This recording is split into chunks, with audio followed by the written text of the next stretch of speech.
Hello and welcome on my YouTube channel Mohammad Zakaria, and today we will solve the question bank given by the Maharashtra State Board of Geography subject, and this is my 10th lecture on question bank. So in this lecture we will solve the question number 2, give geographical reasons from 1 to 10. Geographical reason number 1 to geographical reason number 10. So we will solve in this video.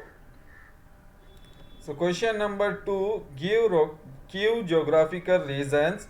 So exam के अंदर geographical reason जो ये 12 marks के लिए पूछे जाने वाले हैं, और उसे आपने जो है जहाँ तक हो सके उसे पॉइंट वाइज लिखना रहेगा. आप डायरेक्टली उसे लिख सकते हैं, लेकिन अगर आपने पॉइंट वाइज उसे राइट डाउन किया तो और भी ज़्यादा बेटर रहेगा, मार्क्स का आपका स्कोर और ज़्यादा बढ़ सकता है. तो किस तरह से आपको ज्योग्राफिकल रीजन जो है वो आंसर पेपर पर लिखना है वो भी आपकी इसमें प्रैक्टिस हो जाएंगी. So number 1, due to migration several problems arise in the city. So migration की वजह से बहुत सारी जो प्रॉब्लम्स वो क्रिएट हो जाती है सिटी के अंदर. सो उसके रीजन क्या हो सकते हैं?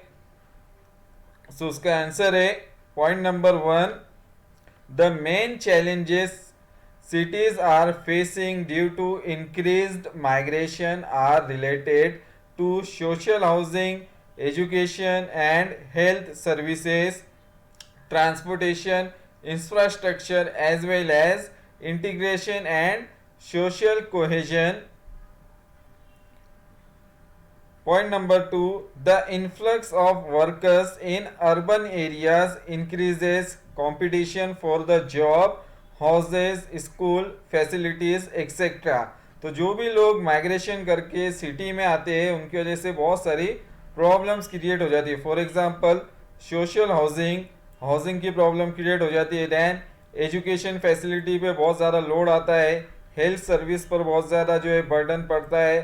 ट्रांसपोर्टेशन सिस्टम पर उसका बर्डन पड़ता है. ट्रैफिक जैम, इस तरह के प्रॉब्लम्स क्रिएट होते हैं. इंफ्रास्ट्रक्चर जो है उस पर इसके इम्पैक्ट पड़ते हैं. और इंटीग्रेशन एंड सोशल कोहेजन, यानी कि जो यूनिटी होती है उस एरिया की, उसके जो कस्टम एंड ट्रेडिशन रहते हैं उस पर भी, उसके जो सोसाइटी रहती है उसकी भी उस पर इम्पैक्ट पड़ते हैं. फॉर एग्जांपल जो भी पीपल जो है माइग्रेशन करके आते हैं उनकी लैंग्वेज डिफरेंट रहती है, रिलीजन डिफरेंट रहता है, जिसकी वजह से कॉन्फ्लिक्ट वहाँ पर ज़्यादा बढ़ सकते हैं.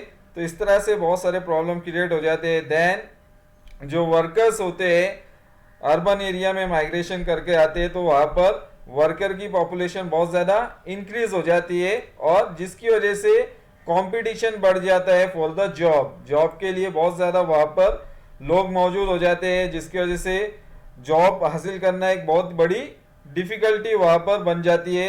उसके अलावा हाउसेस, रहने के लिए घर की कमी पड़ जाती है. स्कूल फैसिलिटीज़ जो रहती है वो कम पड़ने लगती है. Number 3, having large population puts too much pressure on natural resources, amenities and services. तो वो अर्बन एरियाज की पॉपुलेशन जो है बहुत ज़्यादा इंक्रीज हो जाती है. सो पॉपुलेशन बहुत ज़्यादा इंक्रीज होने की वजह से जो भी नेचुरल रिसोर्सेज रहते हैं उन पर बहुत ज़्यादा प्रेशर बढ़ जाता है. नेचुरल रिसोर्सेज जो है वो कम पड़ने लगते हैं. वाटर सप्लाई जो रहता है वो कम पड़ने लगता है. इलेक्ट्रिक सप्लाई पर लोड पड़ता है. तो इस तरह की बहुत ज़्यादा जो अम्यूनिटीज़ रहती है और सर्विसेज रहती है जो प्रोवाइड की जाती है अर्बन एरियाज़ में, उसमें बहुत ज़्यादा डिफ़िकल्टी आती है इतनी ज़्यादा लार्ज पॉपुलेशन को प्रोवाइड करने के लिए services. Number 4, many migrants are completely illiterate and uneducated, therefore they are not only unfit for most jobs but also lack basic knowledge and life skills. तो बहुत सारे जो लोग माइग्रेशन करके अर्बन एरियाज में आते हैं वो या तो बहुत ज़्यादा इलिटरेट रहते हैं या अनएजुकेटेड रहते हैं, और जिसकी वजह से बहुत सारे जो जॉब्स होते हैं उसके लिए वो अनफिट रहते हैं. यानी कि बहुत सारे जॉब के लिए क्वालिफिकेशन होना बहुत ज़्यादा ज़रूरी रहता है, बट उनके पास कोई जॉब नहीं रहती, कोई एजुकेशन नहीं रहता, तो इसलिए वो अनफिट करार दिए जाते हैं बहुत सारी जॉब्स के अंदर। और बहुत सारे लोग जो रहते हैं अनएजुकेटेड होने के बावजूद भी उनके कोई लाइफ स्किल नहीं रहती कि किस तरह से अर्बन एरिया में अपने आप को ढाले, किस तरह से एडजस्ट करे अपने एनवायरनमेंट को, उनके अंदर वो स्किल भी नहीं रहती है। Number 5, migration increase the slums areas in the cities which increases many problems। So migration होने की वजह से ज़्यादातर जो लैंड है फॉर द हाउसेस वो बहुत ही लिमिटेड रहता है, जिसकी वजह से जो स्लम एरियाज है वो इंक्रीज हो जाते हैं सिटीज़ के अंदर। और स्लम एरिया इंक्रीज होने के बाद बहुत सारे अदर प्रॉब्लम जो है वो क्रिएट हो जाते हैं, सच एज अनहाइजेनिक कंडीशन, बहुत ज़्यादा वहाँ पे अनहाइजेनिक कंडीशंस रहती है। देन क्राइम रेट इंक्रीज हो जाता है, पॉल्यूशन बढ़ जाता है, इस तरह की बहुत सारी प्रॉब्लम जो है वो क्रिएट हो जाती है। Number 6, sometimes migrants are exploited. और बहुत बार जो माइग्रेशन करके लोग आते हैं अर्बन एरियाज में, तो उनके कोई कॉन्ट्रैक्टर रहते हैं, ठेकेदार रहते हैं जो उनका एक्सप्लॉयटेशन करते हैं, यानी कि बहुत ही कम सैलरी के ऊपर उनसे बहुत ज़्यादा हार्ड वर्क कराते हैं, लेकिन जो पेमेंट होती है सैलरी बहुत ही लिमिटेड उन्हें देते हैं। इस तरह से उनका एक्सप्लॉयटेशन भी किया जाता है जो माइग्रेशन करके लोग जो है अर्बन एरियाज में आते हैं। तो इस तरह के बहुत सारे प्रॉब्लम जो है वो क्रिएट हो जाते हैं due to migration in urban areas. Then number 2, in rural settlements land use is related to agriculture. तो जो रूरल सेटलमेंट्स है, जो रूरल एरियाज होते हैं, वहाँ पे ज़्यादातर जो लैंड यूज है वो यूज होता है एग्रीकल्चर के लिए। सो उसका रीज़न देखेंगे हम answer. Point number 1, there is a big difference between the economic activities of rural settlements and urban settlements. तो जो इकोनॉमिक एक्टिविटीज है रूरल सेटलमेंट्स और अर्बन सेटलमेंट्स में परफॉर्म की जाती है, उन दोनों में बहुत ज़्यादा डिफरेंस पाया जाता है। Number 2, most of the people in rural areas do primary activities like agriculture, animal husbandry and fishing. In urban settlements people perform mostly secondary and tertiary activities। so जो रूरल सेटलमेंट्स है, rural settlements की जो population है वो ज़्यादातर primary activities में engage है, और जो अर्बन सेटलमेंट्स की पॉपुलेशन है वो ज़्यादातर secondary, tertiary and quaternary activities में इंगेज्ड होती है। Number 3, the rural population is largely dependent on primary economic activity, for example natural resources, agriculture is an important activity for them, so the use of land here is link to agriculture. तो जो rural population है वो largely depend होती है primary economic activities के ऊपर। For example जो natural resources है उसके ऊपर ये मैक्सिमम डिपेंड करती है और उसको यूटिलाइज करते हैं फॉर द सर्वाइवल। सो इसमें से एग्रीकल्चर ये एक बहुत ही इम्पोर्टेंट इकोनॉमिक एक्टिविटी है रूरल एरियाज की। सो इसलिए यहाँ पर जो भी लैंड यूज होता है मैक्सिमम वो लिंक होता है एग्रीकल्चरल एक्टिविटी से। Number 4, it includes non-agricultural uses, barren and wastelands, pasture and grazing lands, forest and cultivable wasteland, and most of it is attached to agricultural land। तो ये सब land use इस तरह के रूरल सेटलमेंट में पाए जाते हैं। नॉन एग्रीकल्चरल लैंड होता है, then barren and waste land होता है, pasture and grazing land, forest, culturable waste land. इस तरह के अलग अलग तरह के लैंड यूज जो है वो रूरल सेटलमेंट्स में हमें दिखाई देते हैं, और ये सब ज़्यादातर मैक्सिमम कनेक्टेड होते हैं एग्रीकल्चरल लैंड से, ये सब अटैच्ड होते हैं। Number 3, Japan is leading in commercial fishery. तो जापान जो है ये लीडिंग कंट्री है कमर्शियल फिशरी के अंदर। उसके रीजंस देखेंगे हम। Point number 1, Japan is one of the world's most important consumers of fishery products। Fishery traditionally play a considerable role in its food supply and form a key element of the regional economies in coastal areas। So Japan जो countries है ये world में एक most important consumer है, जहाँ पर जो सी products है उसे बहुत ज़्यादा यूज़ किया जाता है, और साथ ही साथ यहाँ पर इसका प्रोडक्शन भी जो है फिशरी इंडस्ट्रीज बहुत ज़्यादा डेवलप हुई है, और लार्ज स्केल पर फिशिंग प्रोडक्ट्स जो यहाँ पर यूज़ किए जाते हैं, जिसकी वजह से जो रीजनल इकोनॉमी है वो बहुत ज़्यादा डेवलप हुई है यहाँ की, और कोस्टल एरिया में ये एक बहुत ही एक इम्पोर्टेंट इकोनॉमिक एक्टिविटी है in the Japan. Number 2, Japan plays a leading role in global fisheries both as one of the world's top producer and as major importers of fishery products. So Japan जो है ये world में बहुत ज़्यादा fishing products में बहुत ज़्यादा develop है, और लार्ज स्केल पर ये सी फूड जो है वो इंपोर्ट करता है. जो भी मरीन फूड से उसे लार्ज स्केल पर यहाँ पर प्रोड्यूस किया जाता है और उसे इंपोर्ट किया जाता है ग्लोबल लेवल के ऊपर अदर कंट्रीज को.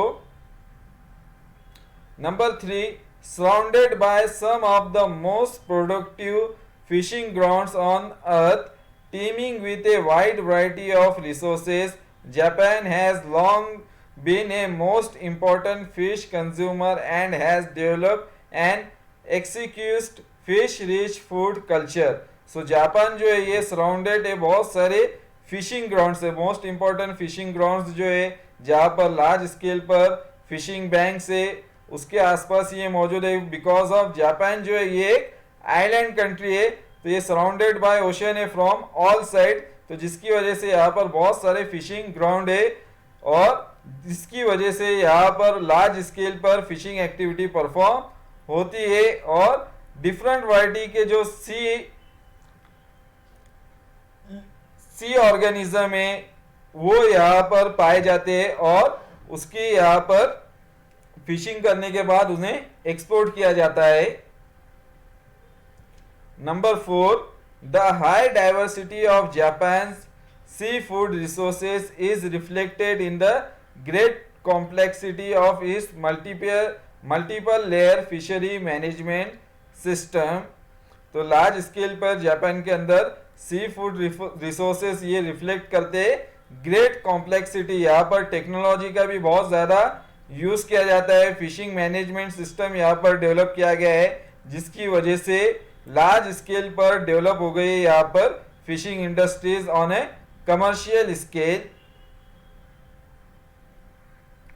Number 4, industries are develop on the western coast of USA. So USA का जो वेस्टर्न कोस्ट है यहाँ पर बहुत सारी इंडस्ट्रीज जो है वो डेवलप हुई है. उसका रीजन देखेंगे हम. Point number 1, information technology industries develop in silicon valley in California. So world में ये सबसे एडवांस एरिया है जहाँ पर इंफॉर्मेशन टेक्नोलॉजी जो है इंडस्ट्रीज बहुत ज़्यादा हाईली डेवलप पाई जाती है. वर्ल्ड का ये मेजर रीजन है इंडस्ट्रियल सेक्टर के अंदर, आईटी सेक्टर के अंदर, जिसे कहा जाता है सिलिकॉन वैली. ये मोस्ट इंपॉर्टेंट पॉइंट है. सिलिकॉन वैली ये बहुत ज़्यादा डेवलप है आईटी सेक्टर के अंदर, जो कैलिफोर्निया के अंदर मौजूद है on the western coast of USA. Many software companies like Microsoft, Google are present which attracts other industries.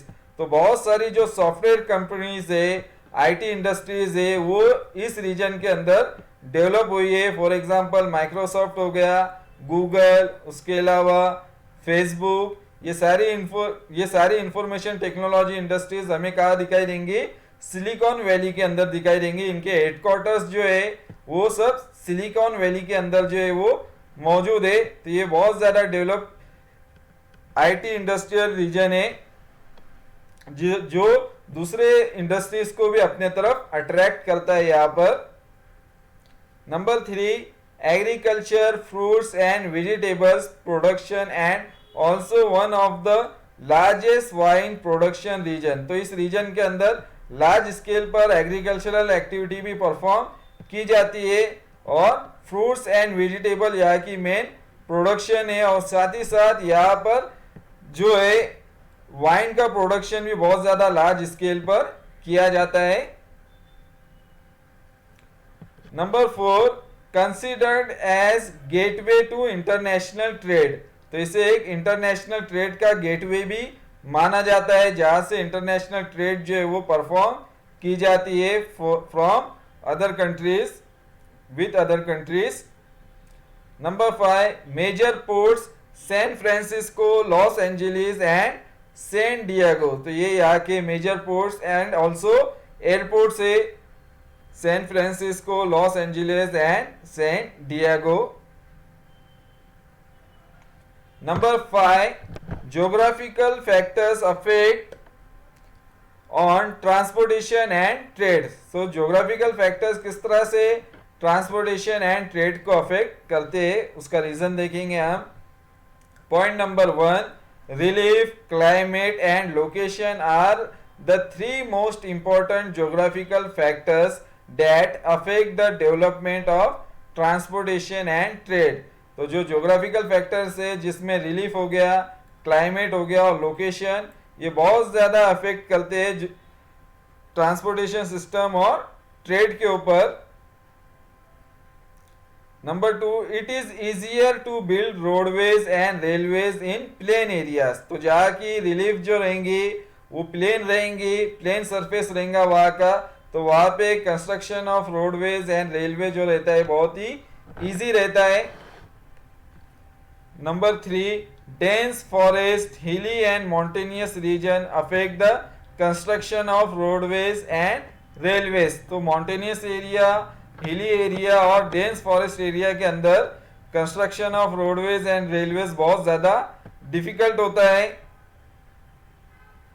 Number 4, coastal location with broken coastline is favorable for development of ports and harbors which directly leads for favorable trade to occurs, तो जो coastal location रहती है with broken coast line is favourable for the development of ports and harbour, यहाँ पर ऐसी location जहाँ पर broken coast line रहेंगी वहाँ पर डेवलपमेंट होती है पोर्ट्स एंड हार्बर्स की, which directly leads to favourable trade to occur, तो जहाँ पर भी पोर्ट्स डेवलप होंगे, हार्बर डेवलप होंगे, वहां पर इंटरनेशनल ट्रेड जो है थ्रू द ओशन परफॉर्म की जाती है और बहुत ज्यादा ट्रेड को वहां पर डेवलपमेंट मिलती है। Number 5, for the development of transportation of airways, favourable climate and plain region for construction of airports are essential, so air transportation के लिए फेवरेबल क्लाइमेट होना जरूरी है, देन प्लेन रीजन होना जरूरी है for the construction of airport, तो airport के लिए ये सारी फेवरेबल कंडीशंस वहां पर होनी चाहिए। Number 5, foggy and smoggy weather and high peaks will be obstacles for the air transportation, so ऐसे रीजन जहां पर बहुत ज्यादा फॉग रहता है, स्मोक रहता है और वेदर कंडीशन जो रहती है वो अनफेवरेबल रहती है, हाई पीक्स रहते हैं, माउंटेनियस रीजन रहते हैं, तो ये सब ऑब्स्टेकल का काम करते हैं for the development of air transportation, ये सब इसमें रुकावट पैदा करते हैं एयर ट्रांसपोर्टेशन के डेवलपमेंट के अंदर। तो इस तरह से अगर ट्रांसपोर्टेशन फैसिलिटी डेवलप नहीं होंगी तो उस रीजन के अंदर ट्रेड जो है वो भी डेवलप नहीं हो सकता है, तो इसलिए because of develop transportation development of trade is possible, तो जहां पर ट्रांसपोर्टेशन सिस्टम डेवलप रहेगा उस रीजन के अंदर ट्रेड जो रहेगा वो भी बहुत ज्यादा डेवलप होगा, और जहां पर अनफेवरेबल ट्रांसपोर्टेशन फैसिलिटी रहेंगी वहां पर ट्रेड जो रहेगा वो भी बहुत ही लेस डेवलप पाया जाता है वर्ल्ड के अंदर। Then next number 6, illiteracy and poverty affect on regional development, so illiteracy और पॉवर्टी जो है ये रीजनल डेवलपमेंट पर अफेक्ट करती है, तो उसका रीजन देखेंगे हम। Point number 1, literacy and poverty are the important factors affecting the regional development, so literacy और पॉवर्टी ये बहुत ही इंपॉर्टेंट फैक्टर्स है जो रीजनल डेवलपमेंट को अफेक्ट करते हैं। Number 2, high literacy rate determines the quality of human population, तो जितना ज़्यादा हाई लिटरेसी रेट रहेगा वो वहाँ की क्वालिटी को रिप्रेजेंट करता है ह्यूमन पॉपुलेशन की, यानी कि जितना ज़्यादा लिटरेसी रेट रहेगा उतनी ज़्यादा ह्यूमन पॉपुलेशन की क्वालिटी वहाँ पर हमें स्किल दिखाई देंगी। This increases the availability of employment opportunities, तो इसकी वजह से एम्प्लॉयमेंट अपॉर्चुनिटी भी जो है वो बहुत ज़्यादा इंक्रीज हो जाती है अगर आपका लिटरेसी रेट हाई है। एंड डेवलपमेंट ऑफ रिसोर्सेज, और रिसोर्सेज का डेवलपमेंट भी बहुत ज़्यादा हो जाता है, which contributes to the economic growth and regional development. तो ये सारी चीज़ें मिलकर कंट्रीब्यूट करते हैं इकोनॉमिक ग्रोथ और रीजनल डेवलपमेंट को। Number 3, due to high literacy rate the population growth is controlled and resources are shared among less people in the country. तो ज़्यादा लिटरेसी रेट होने की वजह से जो पॉपुलेशन ग्रोथ है इस पर कंट्रोल आ जाता है। पॉपुलेशन ग्रोथ जो है वो कंट्रोल में रहती है, और पॉपुलेशन ग्रोथ कंट्रोल में होने की वजह से जो रिसोर्सेस है वो कम लोगों के अंदर शेयर होते हैं, यानी कि उसके बहुत ज़्यादा शेयरिंग नहीं होती है, बहुत ज़्यादा लोगों में हमें डिवाइड नहीं करना पड़ता है, बल्कि लेस पॉपुलेशन रहती है, जिसकी वजह से एडवांटेज जो है बहुत ज़्यादा मिलता है लोगों को। Number 4, however poverty decreases the purchasing powers resulting in decline in the demand for goods। तो जितनी ज़्यादा पावर्टी रहेंगी सो पावर्टी जो है वो डिक्रीज कर देती है परचेसिंग पावर को, यानी कि कोई भी चीज़ अगर हमें खरीदनी है तो सबसे पहले तो हमारे पास उतनी ज़्यादा मनी चाहिए। तो पावर्टी ज़्यादा रहेंगी तो हमारे पास परचेसिंग पावर जो रहेंगी वो भी कम रहेंगी, हम किसी भी चीज़ को इजीली जो है वो परचेस नहीं कर पाएंगे क्योंकि हमारे पास जो रहेगा फाइनेंशियल कमी रहेंगी पैसों की। तो इस तरह से परचेसिंग पावर जो है वो रिड्यूस हो जाती है, डिक्रीज हो जाती है, जिसकी वजह से जो डिमांड होती है गुड्स की वो डिक्लाइन हो जाती है। जो भी गुड्स होते हैं, जो भी प्रोडक्ट्स होते हैं, उनकी डिमांड जो है वो डिक्लाइन हो जाती है, रिड्यूस हो जाती है, which reduces the production and drops the economic development and GDP of a country. तो जब प्रोडक्ट की डिमांड रिड्यूस हो जाएंगी तो जिसकी वजह से जो इंडस्ट्रियल प्रोडक्शन रहता है वो भी रिड्यूस हो जाता है, उन चीज़ों का प्रोडक्शन भी बहुत ही कम हो जाता है, और प्रोडक्शन कम होने की वजह से जो इकोनॉमिक डेवलपमेंट है और जो जीडीपी है उस कंट्री की वो भी बहुत ही कम हो जाती है वहाँ पर। Number 5, hence poverty and literacy affect regional development. तो इसलिए पावर्टी और लिटरेसी जो है ये अफेक्ट करती है रीजनल डेवलपमेंट को, रीजनल डेवलपमेंट पर। Number 7, India is passing through stage 3 of demographic transition model. So India जो है ये डेमोग्राफिक ट्रांजिशन 3 के स्टेज 3 से जो है वो पास हो रहा है, स्टेज 3 में है अभी। तो उसका रीजन देखेंगे हम। Answer, India shows the following characteristics of stage 3 of demographic transition model. Point number 1, in India death rates are low and birth rate decreases. This reduces the rate of population growth. So India के अंदर death rate जो है ये लो हो गया है और birth rate भी ये डिक्रीज हो गई है, जिसकी वजह से जो ग्रोथ थी पॉपुलेशन की वो रिड्यूस हुई है। पॉपुलेशन ग्रोथ अभी इंडिया की वो रिड्यूस हुई है। Number 2, as the progress of the India is accelerating, the income of the people of the country is above the subsistence level. So India जो है ये एक अभी प्रोग्रेसिंग कंट्री बन रहा है और इसकी इकोनॉमी जो है बहुत ज़्यादा एक्सेलरेट हो रही है। यहाँ के पीपल की इनकम भी जो है बहुत ज़्यादा हाई हो रही है, और जिसकी वजह से जो इनकम ज़्यादा होने की वजह से जो सबसिस्टेंस लेवल है उससे ज़्यादा यहाँ की पॉपुलेशन की इनकम अभी प्रेजेंट सिचुएशन में इंडिया की मौजूद है। Number 3, their standard of living is elevated, poverty is decreasing. So India की जो पॉपुलेशन है उनका स्टैंडर्ड ऑफ लिविंग जो है वो एलिवेटेड हुआ है, यानी कि स्टैंडर्ड ऑफ लिविंग ये हाई हुआ है, और पॉवर्टी जो है ये डिक्रीज हुई है इंडिया की। Number 4, use of technology is seen to expand, और टेक्नोलॉजी का यूज जो है वो बहुत ज़्यादा एक्सपांड हुआ है इंडिया के अंदर। सेकेंडरी एंड टर्शियरी एक्टिविटीज़ ये भी एक्सपांड हुई है। Number 5, education level of the population also increases, people now know the importance of family planning. So education level जो है ये भी इंक्रीज हुआ है इंडिया की पॉपुलेशन का, और इंडिया के लोगों को इम्पोर्टेंस ऑफ फैमिली प्लानिंग जो है ये भी अभी उसको इम्पोर्टेंस देने लगे यहाँ पर इंडिया में। Number 6, therefore we can call India is passing through stage 3 of demographic transition model or demographic transition theory.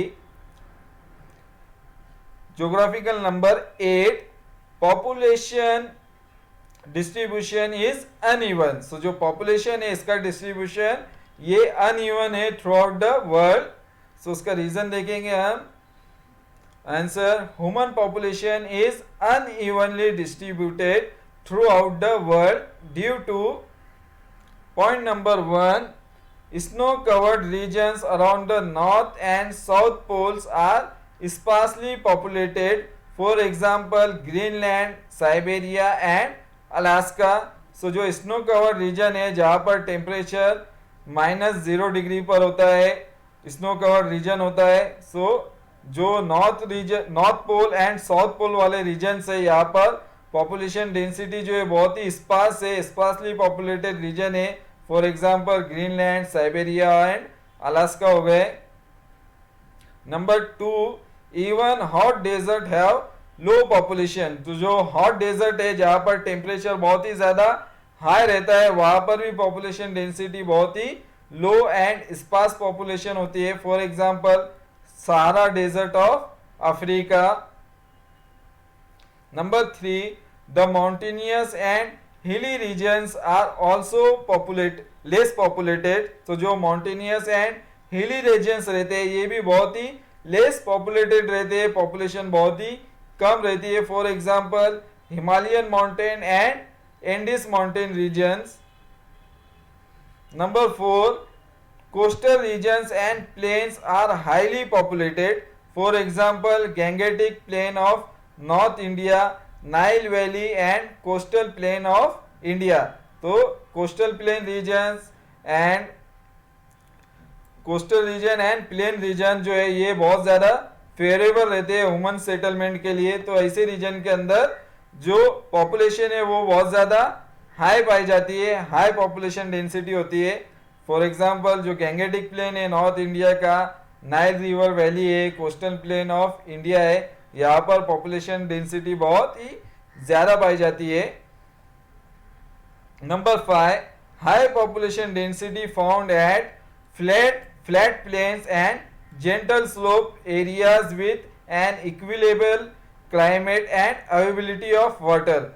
So high population density ऐसे रीजन में पाई जाती है जो फ्लैट प्लेन्स हो, जेंटल स्लोप हो जहाँ पर, और इक्विलेबल क्लाइमेट हो और अवेबिलिटी ऑफ वाटर होता है। ऐसे एरिया के अंदर पॉपुलेशन डेंसिटी हाई मौजूद होती है। Number 6, high population density also found at fertile soil region. तो जहाँ पर फर्टाइल सॉइल रहती है ऐसे रीजन में भी पॉपुलेशन डेंसिटी ज़्यादा होती है। एग्रीकल्चरल एरिया में पॉपुलेशन डेंसिटी ज़्यादा होती है। Mining areas, availability of developed transportation facility, तो ऐसे रीजन में पॉपुलेशन डेंसिटी हमें ज़्यादा दिखाई देती है। तो इस तरह से जो पॉपुलेशन डिस्ट्रीब्यूशन है ये अनइवन है। Then next number 9, human settlement increase due to transportation facilities. So human settlement जो है ये इंक्रीज हुई है ट्रांसपोर्टेशन फैसिलिटीज की वजह से।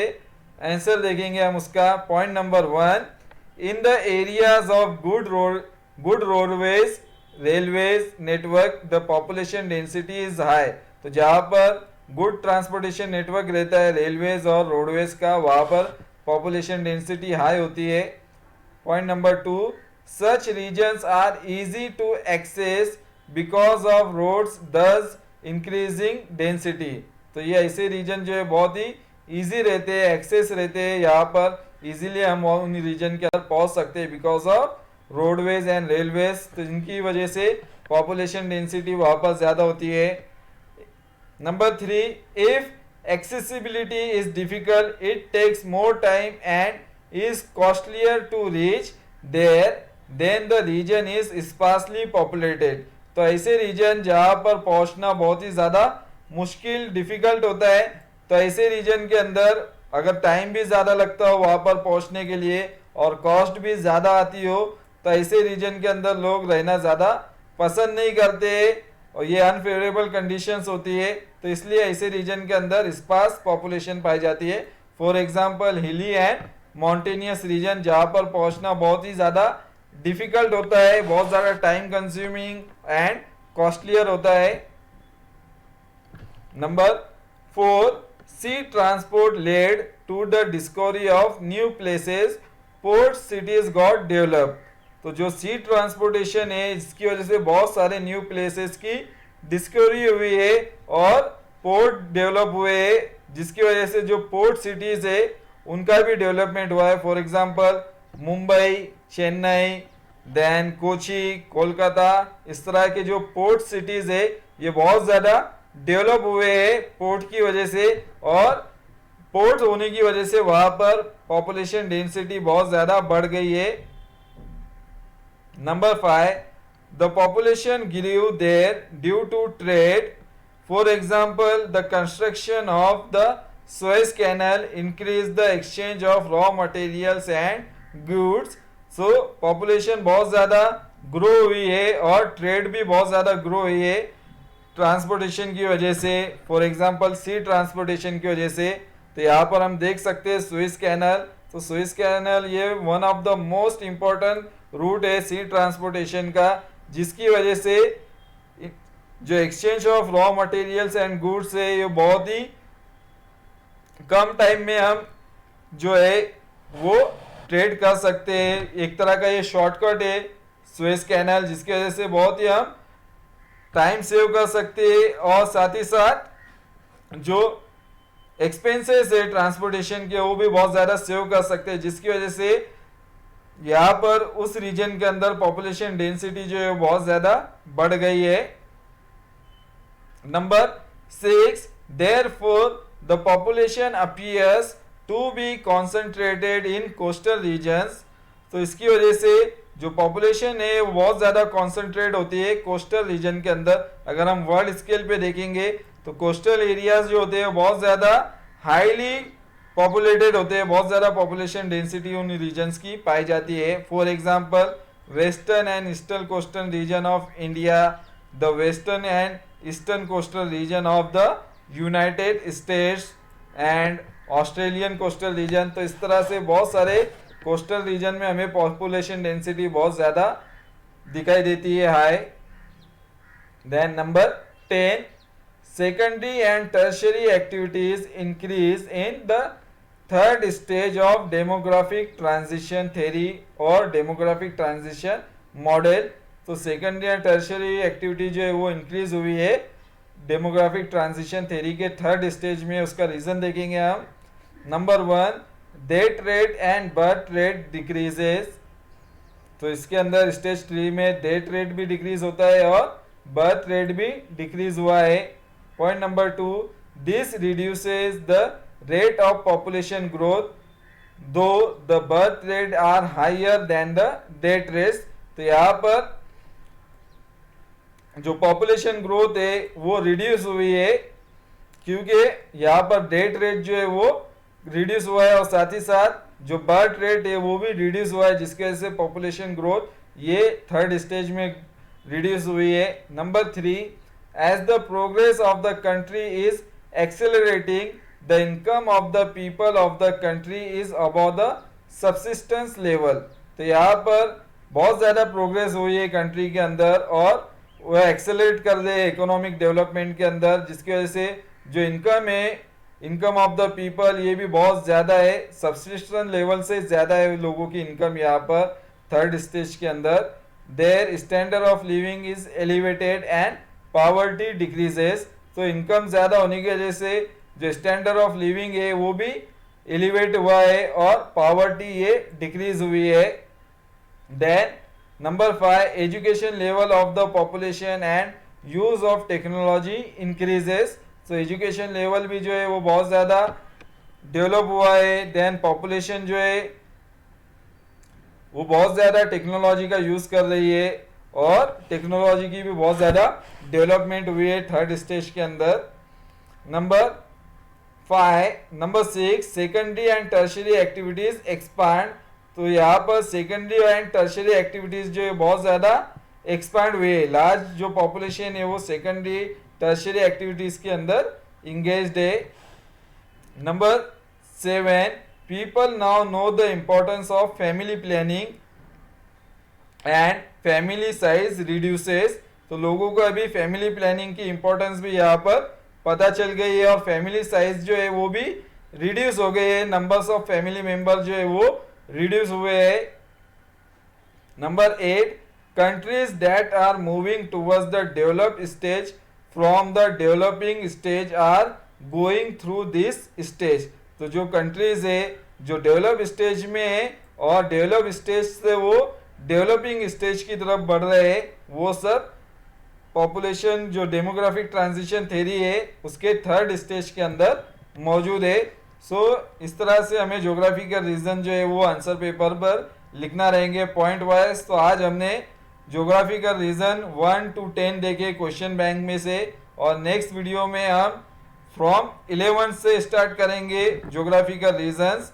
सो नेक्स्ट वीडियो का वेट कीजिए। Thank you.